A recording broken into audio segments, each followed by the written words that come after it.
15장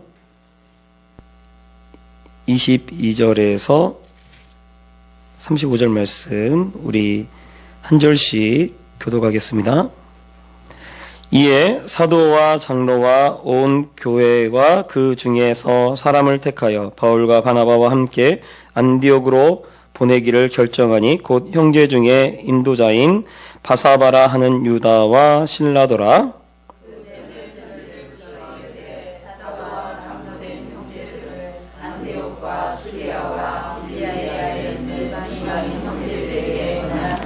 들은즉 우리 가운데서 어떤 사람들이 우리의 지시도 없이 나가서 말로 너희를 괴롭게 하고 마음을 혼란하게 한다 하기로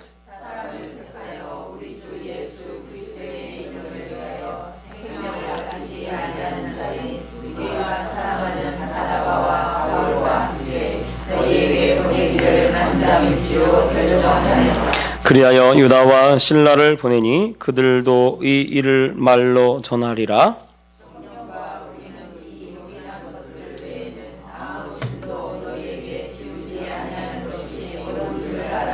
우상의 제물과 피와 묵매어 죽인 것과 음행을 멀리 할지니라. 이에 스스로 상가면 잘 되리라. 평안함을 원하노라 하였더라.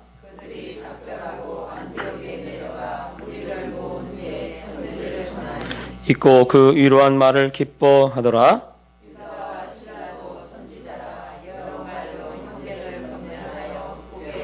얼마 있다가 평안히 가라는 전송을 형제들에게 받고 자기를 보내던 사람들에게로 돌아가되 바울과 바나바는 안디옥에 유하며 수단 다른 사람들과 함께 주의 말씀을 가르치며 전파하니라. 아멘.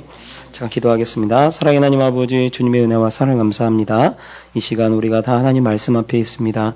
하나님의 말씀에 깊이와 넓이와 높이와 그 모든 것을 깨닫는 시간 되게 하시며 또 하나님 말씀 가운데 힘을 얻는 시간 되어줄 수 있도록 주님 도와주시옵소서. 또 연약한 자 주의 말씀 들고 섰습니다. 온전히 하나님 말씀에 대언자 되게 도와주시고 하나님 말씀되게 전할 수 있도록 주님 도와주시옵소서. 감사드리며 거룩하신 주 예수님 이름으로 기도합니다. 아멘. 할렐루야. 예. 우리가 지금 15장을 계속 살펴보고 있는데요. 15장은 예루살렘 회의가 열리게 되었다고 말씀을 같이 살펴보았습니다. 그것은 구원을 받는데 할례를 받아야 되느냐, 받지 말아야 되느냐, 할례 없이 믿음으로 구원을 받게 되느냐, 이 두 가지 문제를 가지고 이게 결국 하나 문제죠. 할례 문제, 즉 구원에 관한 문제인데 할례를 구원받은 사람도 할례를 받아야 하나 안 받아야 하나 이 문제를 가지고 이제 이 예루살렘 회의가 열리게 되었다라고 우리가 지금 말씀을 계속해서 살펴보았습니다. 그래서 사실은 이 회의가 시작되었을 때까지만 해도 이 할례파와 이 헬라파, 헬라파, 바리새파, 헬라파 이 두 무리의 이 변론들이 엄청나게 오가고 있었어요. 그리고 바울도 안디옥에 가만히 들어온 그러한 유대로부터 온 사람들이 이방인도 할례를 받아야 구원을 받는다라고 했을 때 그 소리를 듣고 이 바울과 바나바가 막 싸웠죠. 싸우게 되니까 그 문제가 안디옥에서 시작된 그 문제를 가지고 이제 이 예루살렘으로 와서 이 총회가 열리게 된 거죠. 총회 중에 계속해서 변론이 시작된 겁니다. 예루살렘 교회가 여러분 구성원들이 대부분 다 유대인들이었기 때문에 유대인들의 시각으로 보면 어떻게 되냐면 유대인이니까 자기들에게 이익되는 시각으로 보여질 거예요. 그러면 할례를 받아야 되는 거죠. 그래서 우리가 지금 볼 때는 이게 별거 아닌 문제 같다라고 생각되는데 사실은 그 당시에는 굉장히 이게 심각한 문제가 되어졌던 거죠. 그런데 한참 변론하고 있을 때 이 베드로가 먼저 일어나서 베드로가 어떤 이야기를 하냐면 고넬료의 가정이 어떻게 구원되었는지를 이야기합니다.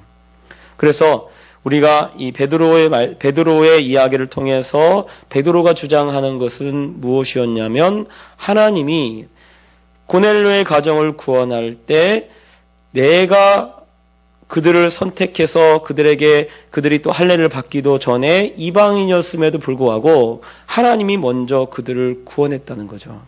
그리고 성령의 충만한 그 모습들이 나타나는데 자기에게 있을 때와 똑같이 나타났기 때문에 그때 내가 그들에게 나중에 세례를 주었다라고 그것을 떠올리면서 그 얘기를 하는 거죠. 그래서 하나님이 구원하실 때 그 사람들이 할례 받은 것을 보고 구원한 것이 아니고 그 사람들이 먼저 하나님께 선택을 받아서 하나님의 택하심으로 말미암아 하나님의 부르심으로 말미암아 그들이 구원받았다라고 그렇게 이야기를 했습니다. 그 이야기를 하니까 이제 그 회의 총회에 그 당시 총회장, 어떻게 보면 예루살렘 교회의 지도자였던 야고보가 하나님의 말씀을 들어서 선지자들의 말씀을 들어가지고 이 하나님의 말씀에 이방인들이 주를 찾게 하려고 이방인들을 하나님께서 구원하시는 것이 곧 그들의 할례로 인해서 구원받는 게 아니라는 것을 지금 이 야고보가 하나님의 말씀을 그들에게 전했던 거예요. 그래서 구약에 나와 있는 이 아모스 9장 11절 12절 말씀을 인용을 해서 이 아모스 선지자의 말로 이 백성들에게 즉 거기 나와 있는 사도들과 장로들, 교회 지도자들에게 이 말씀을 언급을 합니다. 이 말씀을 언급을 하니까 그 이후에 그래서 이제 이 말씀을 언급을 하고 내 의견에는 네 가지 것, 우상의 더러운 것, 음행, 목매어 죽인 것, 피를 멀리하라고 편지하는 것이 좋을 것 같다라고 그렇게 결정을 하게 되죠. 그렇게 얘기를 하게 되었어요. 그랬더니 이제 총회에서 이걸 결정을 하게 되는 것입니다. 그래서 25절 26절 써 있는 것을 보면 사람을 택하여 우리 주 예수 그리스도의 이름을 위하여 생명을 아끼지 아니하는 자인 우리가 사랑하는 바나바와 바울과 함께 너희에게 보내기를 만장일치로 결정하였노라 라고 되어 있습니다. 그러니까 지금 예루살렘 총회에서 이 편지를 써서 편지를 보내는데 이 결정을 해서 어떤 회의에 이 예루살렘 총회에서 어떤 것을 결정했냐면 이 네 가지 것 외에는 다른 짐을 지우지 않고 그리고 여기서 결정했던 것은 구원이 할례로 육신적인 어떤 행위로 구원받는 것이 아니라 믿음으로 또 하나님의 선택과 부르심으로 인해서 구원받는 것이다 라는 것을 이 회의에서 결정을 내리게 되었던 거예요. 그런데 여러분 대부분이 지금 이 예루살렘 교회의 구성원들도 뿐만 아니라 이 당시 초대교회의 대부분의 사람들이 믿었던 대부분 어떤 사람들이냐면 유대인들입니다. 그러면 지금 예루살렘 총회의 대부분의 사람들이 어떤 사람으로 구성원이 이루어졌을지를 우리가 충분히 짐작할 수 있어요. 예루살렘 총회에서 더 많은 세를 가지고 있는 사람들이 누구였겠습니까? 유대인 친화적인 사람들. 즉 어쩌면 바리새파 이 유대인들이 훨씬 더 많은 지지를 얻고 있었을 거예요. 그래서요, 노예도 보면 이렇게 가면 이 목사님들이 이렇게 투표를 합니다. 투표를 하면 이제 여기는 누구 파, 저쪽은 이쪽 파 이래가지고요 새가 더 큰 데가 찍히게 돼요. 이렇게 되게 있어요. 그래서 투표에서 결정을 하는데 꼭 보면 새가 큰 곳이 아무래도 추종하는 사람들이 많은 그런 곳이 결정이 되어야 됩니다. 꼭 국회 같아요. 국회도 보면 예를 들어서 여당이 숫자가 많으면 해봤자 여당이 원하는 대로 되어지잖아요. 꽝꽝꽝 해가지고. 그러니까 막 야당이 참석을 안 하고, 우리 들어가봤자 아무 소용 없으니까 참석도 안 하고, 막 회의장 앞에서 막 데모하고 그러잖아요. 근데 노예도 비슷해요. 그래서 새가 많은 쪽이 원래 이기게 돼 있습니다. 그러면 대부분이 지금 예루살렘 이에서 열렸던 이 그 예루살렘 주변에 있는 교회들 대부분이 거의 다 많은 대다수가 유대인들이 더 많이 현재는 믿고 있을 때예요. 그리고 교회가 뭐 예루살렘 교회, 안디옥 교회 이렇게 해서 두 개의 중심적인 세력으로 되어 있지만 그래도 왜 안디옥에서 결정하지 못하고 예루살렘으로 이 사람을 보내서 그렇게 하겠습니까? 그만큼 권위도 어쩌면 예루살렘 교회가 더 많은 권위를 가지고 있었던 거죠. 그러면 생각할 때 지금 여기서 투표로 딱 결정하면 투표로 이렇게 합시다 그래가지고 투표하면 자 구원받아야 할까요? 안 구원받아야 할까요? 할례파 손 그러면 아마 손 들어가지고 할례파가 훨씬 많을 거예요. 할례를 받아야 한다고. 그런데 결정 과정을 보면 그렇게 하지 않았어요. 그렇게 하지 않고 정말 하나님의 뜻이 무엇인가? 회의 전체가 하나님의 뜻이 무엇인가를 찾은 것입니다.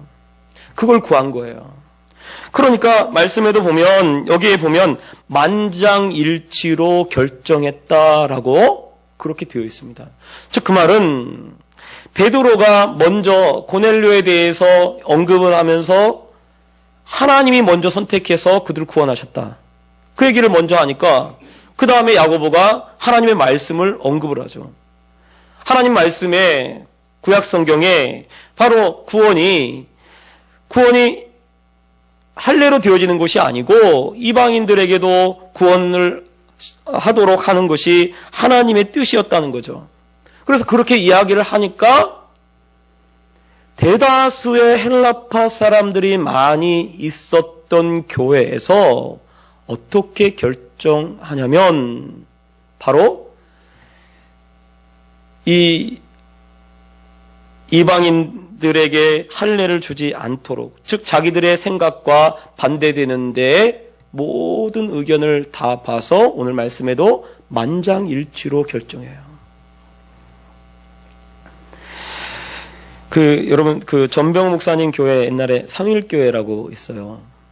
그리고 그 삼일교회에 지금 송태근 목사님이 강남교회에 있는 송태근 목사님이 그 삼일교회로 가게 되었습니다. 삼일교회로 가게 되니까 이 강남교회의 송태근 목사님이 제가 알기로는 거의 18년 이상을 그 교회에 있었어요. 담임 목사로. 그리고 그 교회가 성장을 하고 부흥하는데 알기로는 5,000명 이상이 되는 교회거든요. 그 교회도. 굉장히 큰 교회예요. 그러니까 한번 생각해 보세요. 담임 목사님이 갑자기 다른 교회로 물론 더 커요. 삼일교회가 더 큽니다. 더 청년들이 더 많고 그러니까 더 큰 교회예요. 그 교회로 청빙을 받아서 가기로 결정을 하니까 교회가 게시판이 난리가 난 거예요. 목사님 못 갑니다. 갈 수 없습니다. 어떻게 목사님 우리를 버리고 갈 수 있습니까? 장로님들을 뭐 합니까? 이러고 막 게시판에 막 난리가 난 거예요. 그래서 막 게시판이 막 들끓고 한번 생각해 보세요. 제가 간다고 하면 어떻게 될지 모르겠지만 근데 이제 난리가 난 거예요. 근데 사실은 삼일교회로 가신 송태현 목사님도 대단한 결정을 하신 거죠. 왜냐하면 한 2년 정도만 더 있으면 거기 원로 목사님이 될 수 있어요. 20년. 근데 자기 지금 나이가 50세가 넘으셨는데 그 삼일교회로 가면 정년을 못 채우거든요. 원로 목사가 안 돼요. 이 목사들 세계에서 원로 목사가 되는 것이 굉장히 중요합니다. 왜냐하면 인생이 노후가 보장이 되거든요. 그런데 그거를 내팽개치고 그것도 지금 벌써 5,000명이나 되는 교회, 그리고 지금 그곳에서 18년 그 정도 목회를 하셨기 때문에 이미 자기가 원하는 대로 아마 당신께서 원하시는 대로 다 할 수 있는 그런 교회죠.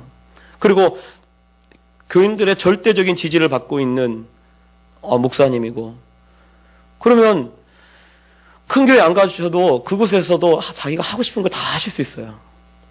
그러면 그 교회 가면 이제 또 새로 시작해야 하잖아요. 또 새로운 사람들하고 새롭게 이렇게 해야 하는데 사실은 그것도 쉬운 게 아니거든요. 근데 굉장히 대단한 결정을 하신 거죠. 제가 볼 땐 그래요. 그걸 자기 걸 다 내려놓고 그쪽으로 가신다는 게 참 쉽지는 않습니다. 그런데 막 이제 게시판이 막 난리가 난 거예요. 근데 어떤 무명의 한 사람이, 그 성도님 한 사람이 거기다 댓글을 딱 하나 올렸어요. 강남교회 강남교회 성도들에게는 하나님이 안 계신가요? 그 댓글을 딱 올린 거예요. 하나님이 송태근 목사님을 3일교회로 보내시는 건데, 보내신다면 왜 강남교회 성도님들이 하나님의 뜻을 거슬러서 왜 이곳에 남아야 된다고 얘기를 하는 것입니까? 사실 그 얘기죠, 그게. 그러니까요, 조용해지고요. 그 댓글 하나에. 그 다음에 교회에서 그 목사님을 보낼 수 있도록 다 일사천리로 다 쫙 돼가지고 그래서 보냈어요. 그 말이, 제가 왜 이 얘기를 하냐면, 지금 예루살렘 총회에서 하나님의 말씀을 들었고 하나님께서 어떻게 구원하시는 것을 들었어요. 그러니까 이 유대인들이 대부분이었던 이 교회가, 이 총회가 어떤 결정을 내렸냐면 바로 하나님의 말씀 앞에 모든 것을 다 내려놓습니다. 자기 생각을 다 내려놔요. 자기 주장을 다 내려놔요. 그리고 그대로 하나님 말씀 앞에 모든 것을 내려놓고 만장일치로 결정을 합니다. 그러니까 지금 이 예루살렘 총회가 어떠한 것을 중요하게 여기고 있는지를 보여주는 거죠. 하나님이 더 중요하고 하나님의 말씀이 더 중요하다는 것을 오늘 여기서 보여주고 있는 겁니다. 하나님의 말씀을 중요하게 여기고 하나님을 중요하게 여기니까 자기들의 생각하고 맞지 않고 자기 생각대로 되어지지 않는다 할지라도 그 하나님의 생각과 하나님 말씀 앞에 자기 자신의 주장을 다 내려놓아요. 그리고 하나님의 말씀에 그대로 따릅니다. 자기 새가 훨씬 많고 자기 새가 훨씬 더 자기 주장이 훨씬 더 강하고 자기 주장을 계속해서 펼쳤더라면 아마 그대로 관철될 수도 있을 거예요. 그러나 하나님과 하나님 말씀 앞에 서려고 하지 않아요. 그리고 하나님과 하나님 말씀 뒤에 그대로 그 사람들이 머물고 있는 거예요. 이것이 얼마나 여러분 중요합니까? 우리가 신앙생활하면서 정말로 중요하게 여기는 것이 무엇입니까? 하나님이 우리의 생각보다, 내 감정보다 더 중요하고 더 가치 있다고 여러분 믿으시기를 바랍니다. 가인이 그 아벨의 제사에 하나님이 응답을 하니까 아벨의 제사를 보고 이 낯빛이 변해요. 화가 막 나는 거죠. 낯빛이 변한다는 것은. 그래 하나님께서 가인아 너 왜 낯빛이 네가 왜 변하느냐? 내 속에 죄가 있으니까 너는 죄를 다스려라. 분명히 하나님이 말씀하셨어요. 분명히 하나님께서 가인 보고 네 속에 죄가 있으니까 너는 죄를 좀 다스려라. 그렇게 말씀하셨음에도 불구하고 가인이 어떻게 합니까? 그 말씀을 무시하고 그리고 자기 생각대로 그대로 행동에 옮깁니다. 결국 어떻게 되죠? 자기 동생을 죽이고 살인자가 되고 그리고 유리하는 사람이 되어집니다. 그러니까 사실은 이렇게 여기 지금 이 예루살렘 이 총회에서 결정하는 그런 일들이 참 쉬운 건 아니에요. 왜냐하면 우리도 생각이 있고 우리도 감정이 있잖아요. 그리고 우리도 내가 더 중요시 여기는 것들이 있고, 그런데 그 모든 것을 초월해서 하나님과 하나님 말씀을 더 귀하게 여기니까 그 하나님과 하나님 말씀 앞에 모든 것을 다 내려놓는 거예요. 다 내려놓는. 그래서 너무나 귀하게 여기서 보면 만장일치로 결정을 해요. 만장일치로. 그 모든 사람들이 정말 다 하나님을 귀하게 여기고 하나님 말씀을 귀하게 여기고 있는 것을 보여주고 있습니다. 저는 우리 교회가 이렇게 됐으면 좋겠어요.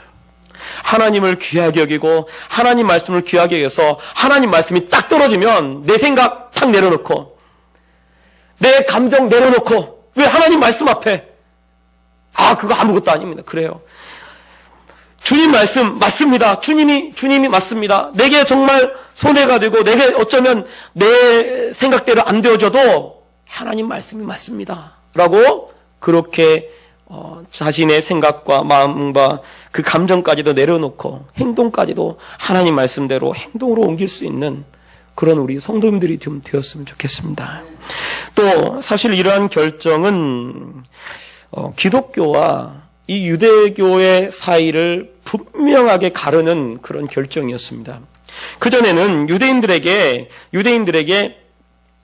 이 복음을 전할 때 조금 더, 그래도 물론 핍박이 있었지만 복음을 전할 때 조금 더 안심이 될 수 있었던 것이 무엇이냐면 할례였어요. 그런데 이제 결정하기를 예루살렘 교회 이 총회에서 어떻게 결정해요? 할례를 받지 않아도 구원받는다라고 결정한 거예요. 유대인들에게 할례는 굉장히 중요합니다. 왜냐하면 그래서 유대인이냐 아니냐를 뭘로 또 구분을 하냐면 할례 받았느냐 받지 않았느냐 이렇게 구분해요. 그래서 할례 받지 않은 사람은 이방인, 할례 받은 사람은 개종한 이방인 할지라도 할례를 받으면 이 사람은 유대인인 거예요. 개종한 유대인 이렇게 되는 겁니다. 유대교로 개종한 사람 그렇게 보는 거죠. 그러니 얼마나 사실은 이 신앙을 구분하는데 이 할례라는 것이 굉장히 중요한 거예요. 굉장히 중요한 겁니다. 이거는 모세 오경보다 앞서 있는 거예요. 왜? 할례는 누구부터 시작됐습니까? 바로 아브라함으로부터 시작됐거든요. 근데 모세는 아브라함의 후손이에요. 그러니까 모세가 이야기하는 것보다 더 앞선 것이 무엇이냐면 할례입니다. 그래서 히브리인과 비히브리인을 구분하는 것이 할례예요. 그래서 야곱의 아들들이 그 디나가 이 어려운 일을 당했을 때 그때 이 세겜 족속에게 너희가 할례를 행하라라고 얘기를 하죠. 할례를 행하면 우리와 같은 민족이 될 것이고 같이 자기 자녀를 줘서 이렇게 나눌 것이다. 결혼하고 이렇게 같이 살 수 있을 것이다 라고 그렇게 얘기했던 이유가 뭐냐면 기준이 뭐냐면 할례입니다. 할례. 그러니까 그 할례가 굉장히 중요한 거죠. 그런데 이 할례를 받는 것이 또 왜 유대인들이 왜 그러냐면 이거는 할례는 구원의 표시예요. 자기들한테.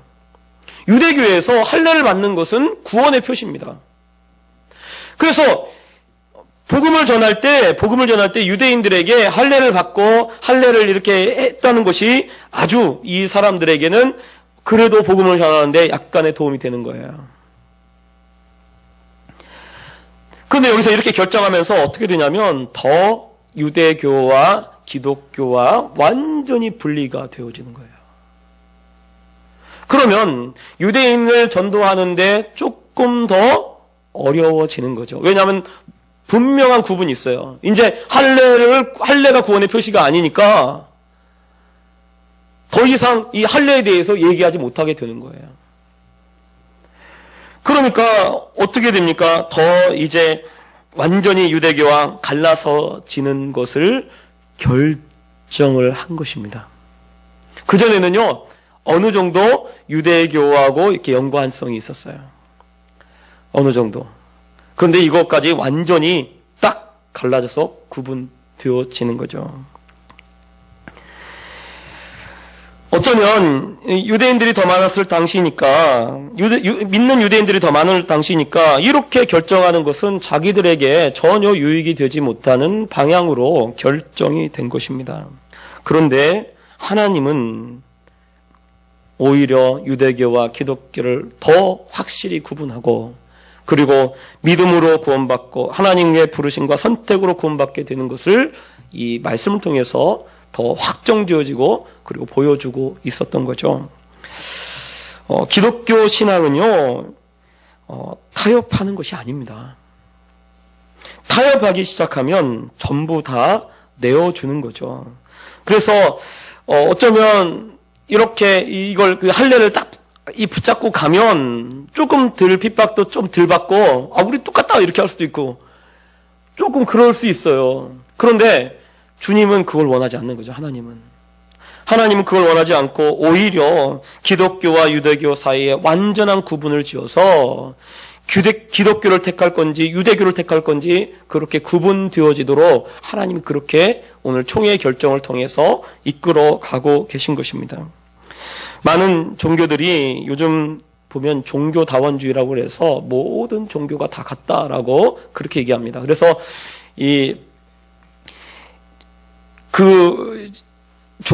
모든 종교가 다 같다고 그렇게 생각을 해서 이 종교가 추구하는 바가 같다는 거죠. 구원받는 거. 그래서 길은 같은 거예요. 예를 들어 산을 이렇게 올라가는데 여러분 산에 여기 칠보산도 올라갈 때 보면 칠보산 보니까 올라가는 길이 여러 군데 있잖아요.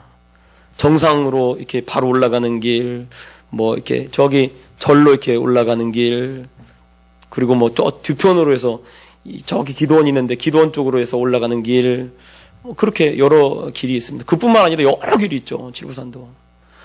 그런데 올라가서 정상에 올라가는 거는 정상 올라가서 그 정상 가는 길은 이렇게 정상 올라갈 수는 똑같은 여러 길로 해서 올라갈 수 있단 말이에요. 그것처럼 모든 종교가 다 그렇게 이 길을 통해서 올라간다라고 그렇게 생각을 해서요. 요즘 천주교도 거기 가입하 있고요. 그리고 많은 이 기독교 또 가입을 하고 있는 그런 경우가 많습니다. 요즘에요. 그래서요 종교다원주의에서 그거를 추구하는 그러한 사람들이 많이 있어요, 요즘요.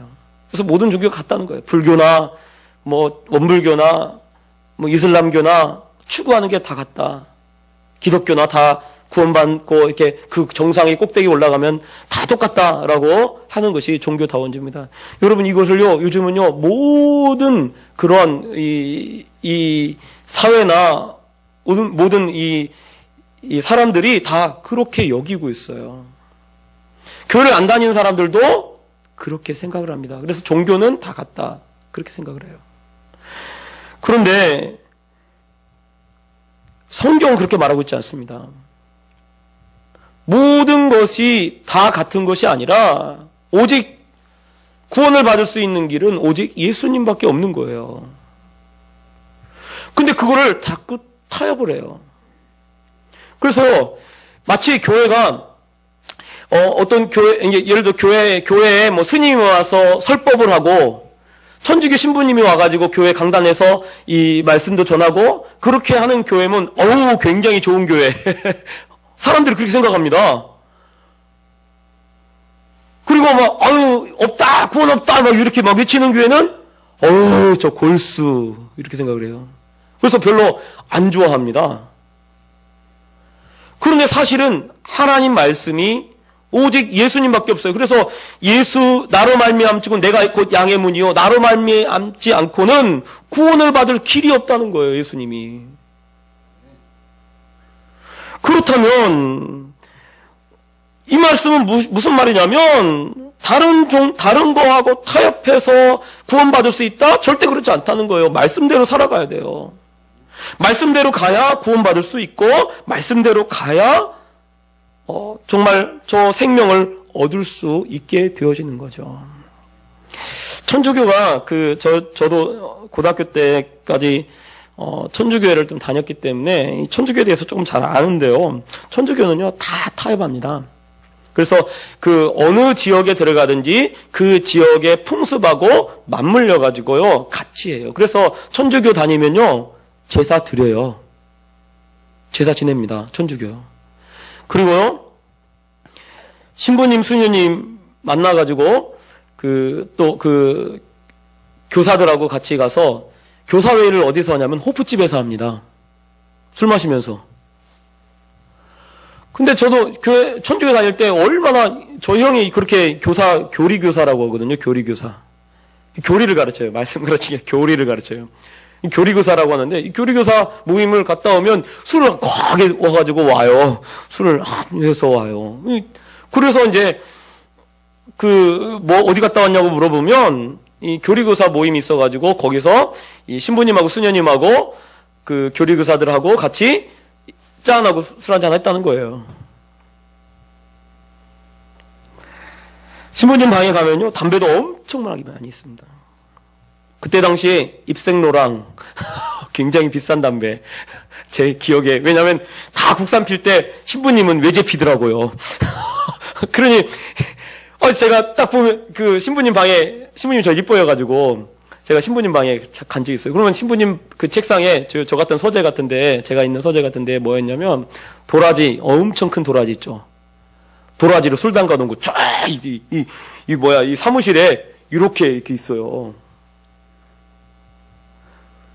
그러니까 뭐 하시겠습니까? 거기 보면 막 좋은 거 많아요. 막 그 담배도 막 좋은 걸로 말보로 막 쫙 있고 뭐 모르시잖아요, 여기 다. 모르시니까 이게 뭐 좋은 건지 안 좋은 건지. 근데 제가 고등학생 때 제일 비싼 것들은 다 거기 있더라고요, 신부님한테. 그리고 이 서재 딱 들어가면 신부님 책상 위에 이 술이 이렇게 담겨져 있다니까요. 더 큰 통에. 왜 그러냐면 다 타협을 해요. 타협을 해서 뭐 하기 위해서 그러냐면 포교하기 위해서 그렇게 타협을 합니다. 이게 사실은 천주교 같은 경우도 종교다원주의 중에 하나죠. 거기에 가입되어 있는 곳 중에 하나입니다. 그러니까 사실은 잘못 믿으면요 결국은요 죽을 수밖에 없는 거예요. 소경이 소경을 인도하면 둘 다 구덩이에 빠진다라고 예수님 말씀하신 거예요. 그런데요 마지막 때에 그런 교회들도 많이 있습니다. 종교다원주의에 빠져 있고 혼합되어 있는 그런 교회들도 많이 있어요. 그래서 그냥 그런 것을 쉽게 받아들이는 그런 교회들도 있습니다. 우리 교회는 그러지 않아요. 예수님밖에 구원이 없습니다. 다른 데 가면 다 죽어요. 예수님 외에는 다른 게 없어요. 여러분 신천지가요 우리가 합동측이잖아요. 신천지가 제일 그 모방교회로 삼는 교단이 합동측이래요. 위장을 해서. 왜요? 제일 보수니까. 제일 보수적이니까 이 보수된 교회처럼 합동측 마크를 달고 그렇게 이 교회를 운영을 한다는 거예요. 신천지가. 여러분 정말 신앙은요 타협하는 게 아닙니다. 하나 타협하면 자꾸 타협해야 돼요. 한 번 해주면요 계속 그렇게 할 수밖에 없는 겁니다. 그렇게 갈 수밖에 없어요. 그러니까 절대로 딱 끊어버려야 돼요. 완전히 딱 끊어가지고 정말 죽으면 죽으리라 하고 그러고 가야지 않겠어요? 그렇게 될 때에 그것이 곧 그 당시에는 별로 자신들에게는 이익이 없고 자신들에게는 좀 손해를 보는 것 같고 힘들어지는 것 같아도 그렇게 갈 때 곧 그것이 온 교회에 유익이 되고 그리고 지금 여기서 결정했던 그것이 자기들의 뜻과는 반대되고 또 자기들의 이익과는 좀 거리가 먼 그런 결정을 내렸지만 그 결정이 오히려 그들을 살리고 그리고 초대교회를 살리게 되는 결정이 되었던 거죠. 그러므로요, 우리는요, 이 말씀을 통해서 우리도 타협하지 말고 하나님 말씀대로 지키며 나아가시는 그런 우리 성도님들 되시기 바랍니다. 또 말씀을 보면 그 네 가지를 피하도록 해서 뭘 하라고 돼 있냐면 짐을 지우지 않겠다라고 돼 있죠. 22절에도 24절에도 보면 우리 가운데서 어떤 사람들이 우리의 지시도 없이 나가서 말로 너희를 괴롭게 하고 마음을 혼란하게 한다 하기로 라고 돼 있고, 그 다음에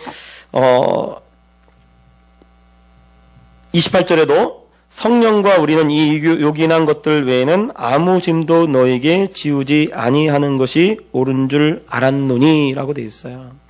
이것은 무엇을 지금 보여주는 겁니까? 이 초대교회의 이 결정이 무엇을 위해서 결정했나? 바로 이방인들이 올바로 예수님을 믿도록, 그리고 또 그들에게 짐지우지 않고 그들이 또 행복하게 또 신앙생활 할 수 있도록 하기 위한 결정이었음을 보여주고 있는 것입니다. 저는 교회는 행복해야 된다고 믿어요. 그래서 신명기에 보면 이 모세가 이스라엘 백성들을 마지막으로 축복하는데 뭐라고 축복하냐면 이스라엘아 너희는 행복자로다 라고 되어 있어요. 그러면 행복자가 되는 이유가 무엇이냐면, 모세가 이야기하는 행복자의 조건이 무엇이냐면 너희가 하나님께 택함을 받았고 또 하나님이 말씀을 주어서 너희를 구원하고 하나님께서 너희 가운데 함께하고 있으므로 너희가 행복자다라고 그렇게 이야기를 하고 있습니다. 그게 모세가 이야기한 모든 그 신명기의 말씀의 핵심이에요. 그러니까 교회는요 행복해야 돼요. 그래서 저는 우리 교회 처음 개척할 때부터 어떤 마음이었냐면 우리 성도님들이 행복했으면 좋겠다. 여러분 행복하시길 바랍니다. 예. 그게 교회가 당연히 행복해야 돼요. 교회는. 그래서 저도 행복하려고 애쓰고, 또 우리 성도님들 행복하지 못한 것이 있으면 무엇을 도와줘서 어떻게 행복하게 만들어 줄까, 어떻게 도와줄까, 그게 제 기도 제목이고 그게 제 고민이에요. 여러분 행복해야 될 줄 믿습니다. 행복은요 하나님이 나와 함께하고 있고요, 하나님께 선택받았고요, 그리고 하나님이 나를 이끌고 있으니까요 우리는 행복할 수밖에 없는 거예요. 그거 내가 다른 조건이 예를 들어서 돈이 좀 부족한데 이랬다고 불행한 게 아니고 하나님이 나와 함께 하셔요. 그리고 하나님이 나를 구원하셨어요. 믿음으로 구원하셨어요. 지금 오늘 말씀도 보면 지금 이 편지를 써서 보내는 이유가 무엇입니까? 하나님이 너희를 구원하시고 하나님이 너희를 선택하시고 하나님이 너희를 부르셨다라는 것을, 너희의 구원이 하나님으로 말미암았다라는 것을 표명하는, 그렇게 많은 사람들에게 공포하는 그런 편지였습니다. 그 편지를 받고 이 사람들이 어떻게 합니까? 그들이 그걸 읽고 그 위로한 말로, 그 말로 기뻐하더라라고 되어 있어요. 초대교회 성도님들이 다 행복해지게 된 거예요. 그전엔 너무 혼란스럽고 괴롭게 되고, 왜 할례를 받으라고 하니까 자꾸 괴롭게 되고 행위로 막 하려고 하니까 힘들고 어렵고 또 짐을 짓고 얼마나 힘들었습니까? 그런데 믿음으로 되고 하나님이 구원하시고 하나님이 선택하셨다 그렇게 결정을 하니까 얼마나 이 교회 전체가 다 행복해지게 되고, 그리고 또 이방인들이 구원받은 것을 똑같이 유대인들하고 똑같이 대우하면서 똑같이 하니까 얼마나 행복해지었겠습니까? 교회는요 행복해야 합니다. 그래서요 여러분 행복하게 신앙생활 하시기 바랍니다. 왜 행복해야 돼요? 하나님이 나를 선택하셨어요. 하나님이 나를 구원하셨어요. 하나님이 또 나와 함께 하셔요. 그것이 우리의 행복의 이유가 되어야 될 줄 믿습니다. 그래서요 우리는 여러분 행복한 그 마음을 항상 가지시기 바랍니다. 야, 나를 하나님이 선택했다니. 야, 나를 하나님이 구원하셨다니. 야, 하나님께서 나와 함께 하신다니. 예? 부활하신 그 예수님이 내가 어디로 가든지 어느 곳에 있든지 나하고 함께하고 계신다니까요. 그러니까 행복할 수 있는 것입니다. 지금 이 결정이 얼마나 이 사람들을 행복하게 했고, 그리고 이 교회에 나와 있는 모든 사람들이 행복감을 느끼게 되었습니다. 저와 우리 성도님들은 이것을 알고 정말 기뻐하고 그리고 행복하고 그렇게 행복하게 신앙생활 하시는 그런 우리 성도님들 되시기 바랍니다. 여러분, 하나님 말씀, 그러면 어떻게 해야 행복하나? 하나님 말씀대로 살아갈 때 행복한 거예요. 지금 예루살렘 교회도 그렇고요, 안디옥 교회도 그렇고요, 하나님 말씀대로 하기로 선택을 했어요. 그리고 하나님 말씀을 중요시 여기고 조금도 타협하지 않고 하나님 말씀대로, 우선은 조금 힘들지만 하나님 말씀대로 선택하고 나아가니까요, 행복해지는 거예요. 저희 교회도 제가 보니까 그런 것 같아요. 하나님 말씀대로 우리 성도님들이 조금씩 해가니까 하나님이 복을 조금씩 더 부어주시는 줄 믿습니다. 그래서요, 날마다 더욱더 행복하고 풍성하게 되어져 가는 그런 우리 성도님들, 가정들이 다 되었으면 좋겠습니다. 하나님 말씀을 더 중요시 여기고 하나님 말씀대로 그렇게 살아가는 그런 우리 성도님들 되시기를 예수님 부탁드립니다. 기도하겠습니다.